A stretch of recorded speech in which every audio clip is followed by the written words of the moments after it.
Nagaan Waaqayyoo isiniif haa ta'u akkam jirtuu hordoftoota Gonfoo Miidiyaa galgala kanammoo oduu gammachiisaa tokko qabannee isiniif dhihaanneerraa itti dhihaadha. Egaan akkuma beekamu kanaan dura obboleessi keenya faarfataan Henook Joorjii miidiyaa isaarratti bahee raajota bifa garaagaraatiin qeeqaa turuunsaa ni yaadatama. Wayita qeeqaa turetti raajonni kun immoo itti mufachuudhaan gidduu isaanitti jibbaa fi garaagarummaa guddaatu ka'aa tureera.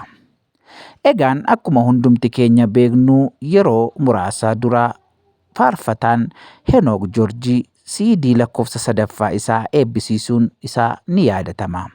Yeroo CD sana eebbisiisuuf olii gadi fiigaa turetti raajota kanaa wajjin walitti bu'insa qabaachuu isaatirraan kan ka'e isaanis himachuudhaan guyyaa 2-3 guyyaan eebbaa yeroo hafutti inni immoo mana hidhaa yookaan immoo mana amala sirreessaa seenuun isaa ni yaadatama. Egaa guyyaa sana namoonni garaagaraa itti dhiyaachuudhaan deeggaruudhaan illee haasofsiisuudhaan akka eebba CD isaa irratti argamuuf namoonni gaafatanii yeroo sana dhiifamaan gadi ba'ee eebba CD isaa irratti hirmaachuun isaa ni yaadatama. Haa ta'u iyyuu malee erga achii ba'ee erga eebbi CD isaa raawwatees mana murtiitti dhiyaate yookaan immoo deebi'ee mana hidhaatti deebi'uun isaa dhagahamee ture. Egaa maarree har'ammoo wanta nama gammachiisuu fi namatti tolu garaagarummaan ture araaraan furameera.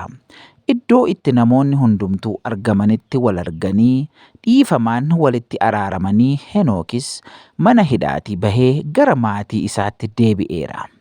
Egaan kun wanta baay'ee namatti toludha. Araara wanti caalu hin jiru, jaalalaan walii wajjin jiraachuu wanti caale hin jiru. Egaan kan hojjetamu hojii Waaqayyooti. Dhugaadhumatti immoo hojiin Waaqayyoo qulqullinaan akka hojjetamu hundumti keenya gahee keenya bahuutii qabna. Egaa hojii Waaqayyoo hojjetamuuf immoo nuti ofumaa asitti wal loluu osoo hin taane namni kamiyyuu hojii gaarii hojjechuutii qabaan dhaamsa keenya dhaamsa Gonfoo Miidiyaati. Egaa Henook Joorjiitiin baga mana keetti nagaan deebite ittiin jennaa. Akkasumas illee tajaajiltoonni isaa wajjin walitti mufattanii turtan baga walitti araaramtan baga araara buustanii kana booddee tokkummaadhaan walii wajjin hojii Waaqayyoo hojjedhaan dhaamsa keenya dhaamsa Gonfoo Miidiyaati.